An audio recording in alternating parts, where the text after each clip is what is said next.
నమస్తే రమగారు. నమస్తే జయ. రమగారు, మనము పూజా మందిరంలో దేవుని యొక్క ప్రతిమలు పెట్టుకుంటాం, ఫొటోస్ అని, లేకపోతే చిన్న చిన్న విగ్రహాల రూపంలో పెట్టుకుంటాం. మట్టి విగ్రహాలు, రాగివి, కంచువి అట్లా పెట్టుకుంటాం కదా.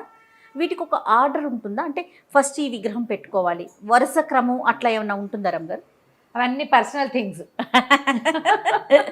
కానీ మరి మాకు చాలా సందేహాలు. ఎట్లా?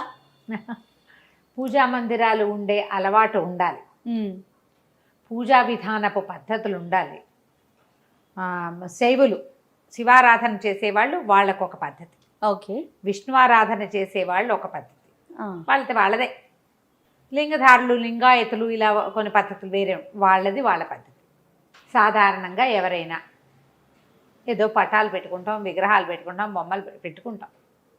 పాతకాలపు విధానాలు వేరు కదా. ఇప్పుడంతా మనం ఏంటంటే ఒక పూజ గది ఒక చక్కగా పెట్టుకోవటం, మన తాలూకు టేస్ట్, మన భక్తి, మన టేస్ట్, మన అభిరుచి ప్రతిబింబించేలాగానే పూజా మందిరాలు అవి ఇవి ఉంటున్నాయి. అవునవును కదా. ఈ మనం ఎక్కడికి వెళ్తే అక్కడి నుంచి ఓ ప్రతిమ తెచ్చి, ఓ ఫోటో తెచ్చి, మన ఫ్రెండ్స్ ఎవరో వెళ్తే వాళ్ళు కూడా తెచ్చి ఇవన్నీ అనుకుందాం, పెంచుకుంటాం. అట్లా అదే వాళ్ళు ఇచ్చారు పెట్టుకుంటాం. కొన్నాళ్ళు వేయక అది పాత పడుతుంది, మనకే ప్లేస్ చాలదు, తీసేయటానికి భయం వేస్తుంది. ఆఖరికి వేప చెట్టు కూడా వేసేటప్పుడు వేపకొమ్మ, తీసేటప్పుడు అసిరెమ్మ అంటారు. తెలుసా, విన్నావా ఎప్పుడైనా? లేదండి. వేసేటప్పుడు ఏముంది, వేప చెట్టు ఉంటుందిలే అనుకుంటాం. వేప అంత చెట్టు అయింది, ఆ చెట్టు కొట్టేదాం, అయ్యి బాబాయ్ అమ్మవారు రా అంటారు. అసిరెమ్మ. వేయబోతే వేపకొమ్మే, అది వేసినాడు, తీసేటప్పుడు అసిరెమ్మ అవుతుంది. అది ఓకే, అమ్మతా లేదు అని తీయకూడదు కదా.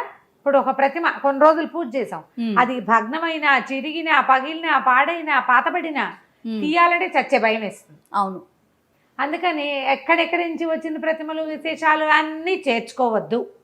మొదట సరిపడా మీకు అలవాటుగా ఏ దైవాన్ని పూజించుకుంటారో ఆ దైవం తాలూకు ప్రతిమలో, ఫోటోలో ఏవైనా పెట్టుకోండి.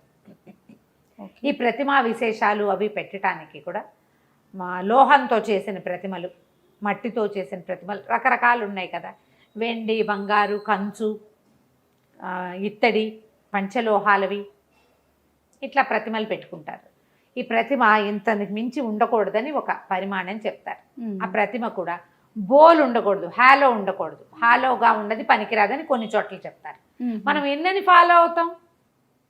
నేను ఒకటి చెప్తా, ఆవిడెవరో అక్కయ్య ఇంకొక చెప్తారు, పెద్దక్కయ్య గారు, ఓ పెద్దమ్మ గారు ఇంకోటి చెప్తారు. వీళ్ళందరికీ మహాగురువు, మనమందరం ఫాలో అయ్యే మహానుభావులు ఇంకొకటి చెప్తారు. నీకొకటి బుద్ధిలో ఇంకొకటి ఉంటుంది, నీకు ఒక ఉత్సాహం ఉంటుంది, వాళ్ళు ఎవరింట్లోనో చూసి వస్తావు, అది పెట్టుకోవాలనిపిస్తుంది. అవును. అప్పుడు ఎవరిని ఫాలో అవ్వాలి తెలియదు, పెట్టుకున్నావు పోనీ. ఇవన్నీ సార్వజనీనమైన సంగతులమ్మా, ఎవరిని ఉద్దేశించినవి కాదు.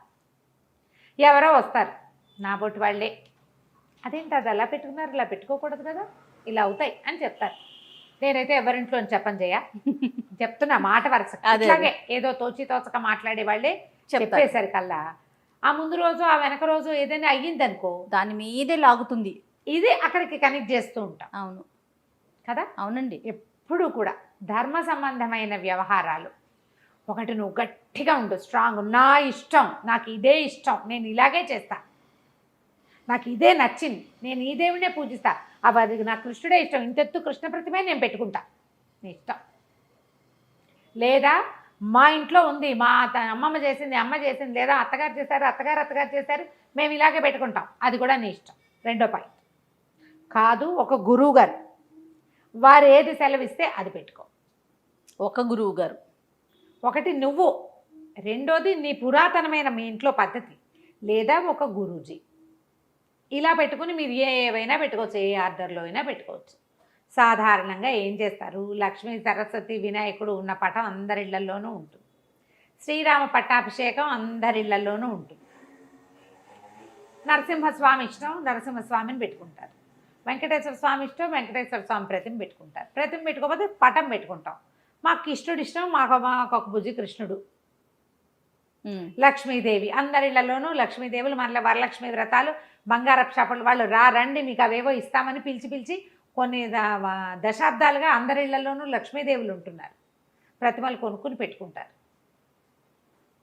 పూజ చేయకూడదు, దీనికి హాలో ఉంది, చిల్లుంది, ఏకాండి ప్రతిమ, ఇది రాగిది, వెండిది, ఇత్తడిది, ఏవో ఆలోచిస్తాం. పూర్తిగా మీ మనసు.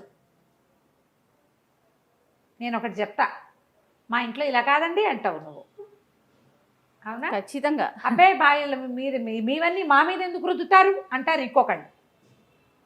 మీకు కావాల్సినట్టు మీరు పెట్టుకోండి, మాకు కావాల్సినట్టు మేము పెట్టుకుంటాం అని ఇంకా చక్కగా అంటే ఏమంటారంటే, నీ ఇల్లు నీ ఇష్టం, మా ఇల్లు మా ఇష్టం, ఏకవచనాల్లో కూడా వచ్చేస్తారు. ఎలాగైనా జరిగేది. అందుకని నియమం ఏదైనా పెట్టుకునేటప్పుడు భయపడకుండా ఉండే వాటిలలోకి దిగండి. సాధారణంగా వినాయక ప్రతిమలు పెట్టుకుంటారు, ఎందుకనో తెలీదు. మా ఇంట్లో ఆ పెళ్ళప్పుడు ఎవరో ఇంత వినాయకుడిని సిల్వర్ వినాయకుడిని ఇచ్చారు, అదేంటి తమాషాగా మెరిసేది. ఎప్పుడూ ఆయన మా పూజలోనే ఉన్నాడు. మా అమ్మగారు మా సింహాసనం ఉంటుంది మా ఇళ్లలో. సింహాసనం ఉండే కుటుంబాలు కొన్ని ఉంటాయి. ఇంత ఇత్తడి సింహాసనం ఉండి అందులో ఒక అన్నపూర్ణ, ఒక వినాయకుడు, ఒక గౌరీదేవి, చిన్న ఎర్రటి రాయి, అదేదో సోనానదో ఎక్కడి నుంచో తెస్తారట, చిట్టి అంత ఎర్రరాయి, ఇవి ఉంటారు. అన్నపూర్ణ గరిట పట్టుకున్న అన్నపూర్ణాదేవి, బియ్య బస్తాల్లో కూడా వేసుకుంటాం అన్నపూర్ణాదేవి.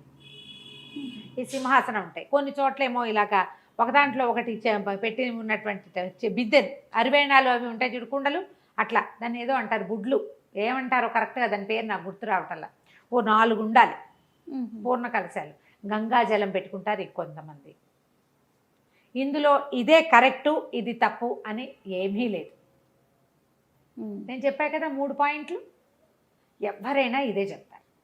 సింహాసనంలో ఉండి ఆ వినాయకుడు ఉన్నాడు, ఈ తెల్ల వినాయకుడు ఈ వినాయకుడు కాకుండా నేను ఎప్పుడో ఆకుపచ్చ మన జేడు మరకత వినాయకుడు, ఎందుకు ఆయన ఆకర్షించాడు, ఒక చిన్న వినాయకుడిని తెచ్చిపెట్టుకున్నాం.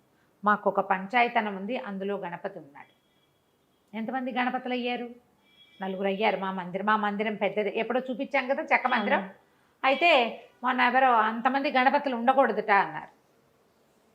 ఒక్కళ్ళని తీసి ఇట్లా బయట పెట్టలేకపోయాను జయ నేను.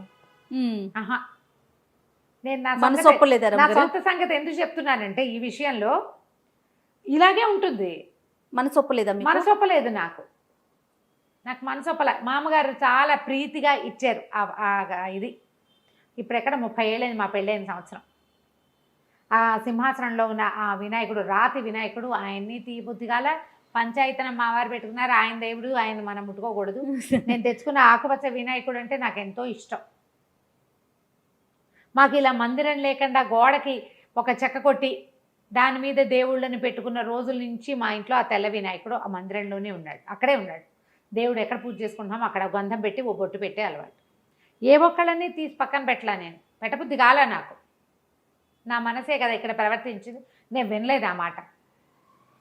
మా అక్కయ్య ఎవరితో వింది, వాళ్ళు చెప్పేస్తే వస్తే అంతమంది వినాయకుడు ఉండకూడదుటే, అంతమంది గణపతి ఒక్కడే ఉండాలి. నాకు గణపతి ఒక్కడే, నాకు 4 గణపతులు లేరు. స్వరూపాలు ఉన్నాయి, విగ్రహాలే కదా అవి, అంతే కదా. నన్ను నేను ఇలా సాటిస్ఫై చేసుకుని నేను దండం పెట్టాను. 4కి 4 పువ్వులు పెడతాను రోజు. నేను ఒక ఆయన గంధం పెట్టి బొట్టు పెడతాను, మిగిలిన 3కి 3 పువ్వులు పెట్టాను, అయిపోయి. ప్రధానమైనది ఏంటంటే, మన విధానాన్ని బట్టి నువ్వెవరిని ఫాలో అవుతావు, నీ బుద్ధి ఏ స్వరూపం యందు లయం అవుతుంది. 10 రకాలుగా పోనివ్వకండి, దాన్ని స్ట్రైట్గా వెళ్ళనివ్వండి. ప్రతిమా విశేషాలు ఏవైనా పెట్టుకుంటే శుభ్రం చేసుకోవాలి. పూజకి నిత్యము అదొక పని, చక్కగా శుభ్రం చేసుకోవటము, ఎప్పుడూ పులికాపు పెట్టడము చేస్తారు కదా. పులికాపు చక్కగా గడ్డి అవి కాల్చి ఆ బూడిద భస్మం వస్తుంది కదా, అది కాస్త చింతపండు అవి వేసి ప్రతిమలు తోముకోవాలి. దేవతా మందిరం ఎప్పుడు బూజు దుమ్ము లేకుండా దులుపుకోవాలి, అలంకారం చేయాలి. మీకు ఆ రకమైన భక్తి విశేషాలు తాత్పర్యాలు ఉంటే, భక్తి తత్పరతే కదా మనకు కావాల్సింది, వేసుకోండి హాయిగా. ఇది పెట్టచ్చు ఇది పెట్టకూడదని ఏముంది, చెక్కవి పెట్టుకోవచ్చు. చెక్కతోటి చేసిన భగవంతుడికి నిత్యారాధన జరిగే పూరి జగన్నాథుడే మనకి తొలి దైవం. 4 ధామాల్లో మొదటి ధామం అదే మనకి భారతీయులకి. కాబట్టి చెక్కదేవుడు పనికి వస్తాడు కదా. అవును కదా. మరి అక్కడి నుంచి శిలాస్వరూపాలుగా ఉన్న స్వాములు ఎంతమందో మనకి దైవాలు, విగ్రహ రూపంలో ఉండే స్వాములు ఎంతమందో. కాబట్టి రాయి మట్టి అన్ని ప్రతిమలు పనికొస్తాయి. ఆర్డర్ ఏమైనా ఉంటుందా రమ్మగారు? కుడి నుంచి ఎడమకి, పైన ఒకట్లు కింద ఒకరు, అట్లా ఏదైనా పలానా ప్రతిమ పైన ఉండాలి కింద ఉండాలి ఏవో చెప్తారు చేయ, మన వెసులుబాటుని బట్టి. కొంతమందికి మనకి ఇంట్లో మందిరం ఉంటుంది, దాంతో పాటుగా గోడ మీద కూడా ప్రతిమలు పెట్టుకుంటారు కదా. అలా కూడా పెట్టుకోవచ్చు. చూస్తూ ఉంటాం. పెట్టుకోవచ్చు. అదే ఇప్పుడు ఏదో ఒక ఫేస్బుక్ వీడియోలో అనుకుంటా మా ఇంట్లో ఫోటోలకి పైన పువ్వులు పెట్టుకుంటాను నేను, అక్కడ కింద పెట్టడానికి వీలవక. అదేంటండి తల మీద పెట్టకూడదు కదా అని అడిగారు. ఏమో నేను పెడతాను. పాదాల దగ్గర పెట్టేవి ఉంటాయి. గోడకు తగిలిచ్చున్న ఆయనకి పువ్వు పెట్టాలంటే ఎక్కడ పెట్టాలి? పాదాల దగ్గర పెట్టలేం కదా, పైనే పెట్టగలుగుతాం. పైన పెడతాం. నెత్తి మీద పెట్టకూడదుట ఎవరో చెప్పారు. నమో నమః. నేను అనుకుంటా నా సర్వాపరాధాన్ని స్వామిని సర్వాపరాధాన్ని క్షమస్వ, ఇది ఒక వాక్యం పెట్టుకుంటాను జయ. నేను అన్ని అపరాధాలు క్షమించు, తెలుసో తెలియకో, నా వెసులుబాటో నా ఆలోచనో, కాబట్టి వీటిని అన్నిటినీ క్షమించు అపరాధాలను. శ్లోకాలు ఉన్నాయి. అపరాధ సహస్రాన్ని క్రియంతే అహర్నిశమ్మయ దాసోయమితి మాం మత్వా క్షమస్వ పరమేశ్వర అని. నేను నీ దాసుండని భావించి నన్ను క్షమించేసే. అపరాధ సహస్రాలు చేస్తాను. ఎవరినో విమర్శిస్తాం, ఎవరినో జడ్జి చేస్తాం, ఎవరినో ఏదో చేస్తాం. నీకే ఏదో చేయవలసిన దేవుడికి చెయ్యం. ఏదో చేసుకుని ముందు మనమే రుచి చూసేస్తాం. ఇది దేవుడు ఇచ్చాడని జ్ఞప్తుండదు మనకి. జ్ఞప్తి లేదు. ఏదో చేస్తాం ధ్యాసగా, హర్రే పొరపాటు చేశానే అనిపిస్తుంది. ఒక క్రియ ముందు గంధ పెట్టవలసిన చోట ముందు కుంకం పెట్టేస్తాం. ఏవో చేస్తాం. ఒక లైన్ ఉంది, ఆర్డర్ ప్రకారం పోము. ఉపచారాలకి ఆర్డర్, దేవుళ్ళ అరేంజ్మెంట్కి ఆర్డర్ అనుకోకండి. ప్రతిమా విశేషాలు మీ ఆ వెసులుబాటుని బట్టి, మీ మందిరాన్ని బట్టి, మీ భక్తిని బట్టి పెట్టుకోవచ్చు. దాని మీద ఏం పెద్ద ఆలోచించదు. ఒక వినాయకుడు తొలి పూజలు అందుకుంటాడు, మనకు లెక్క కదా. అట్లా ఏదైనా ఒక మొదట చేసేటప్పుడు వినాయకుడికి దండం పెట్టుకుంటాం. ఓ వినాయక ప్రతిమ పెట్టుకోండి. లక్ష్మీ పూజ మనం చేసుకోవాల్సింది, లక్ష్మిని పెట్టుకోండి. మీకు విష్ణువు ఇష్టమో, శివుడి ఇష్టమో, మీకు ఏ ప్రతిమా విశేషం మీద ఆసక్తిగా ఉంటుందో పెట్టుకోండి. ఆ అర్చన చేసేటప్పుడు షోడశోపచారాలు ఒక లైన్ చెప్పబడ్డాయి కదా, ఆ లైన్ చేసుకోండి. టోటల్గా నాకు ఈ వీడియోలో అర్థమైంది ఏంటంటే రమ్మగారు, మీ ఇంట్లో ఎలాంటి ఆచారం ఉంటుందో, ఎలాంటి సాంప్రదాయం ఉంటుందో అది ఫాలో అవ్వండి. అంతేనా రమ్మగారు? లేదా మీ మనసుకి ఏది నచ్చితే అది. లేదా గురువు, ఒక్క గురువు ఒక్కరు ఎప్పుడు కూడా. అంతేగాని ఆర్డర్ విషయం మీరు చెప్పట్లేదు. సంతోషం. అంతే కదా రమ్మగారు. మరి ఇప్పుడు మీది ఒక పద్ధతి, మాది ఒక పద్ధతి. నేను అదే చెప్తున్నా. మన సాయి వాళ్ళది ఒక పద్ధతి. పద్ధతి చెప్తే ఎలా కుదురుతుంది? అంతే కదా. నేను ఒక పద్ధతి. ఇప్పుడు మన ఇక్కడ ముగ్గురు ఉన్నాం, ముగ్గురిది 3 పద్ధతులు కదా. రైట్. నమస్తే రమ్మగారు. నమస్తే.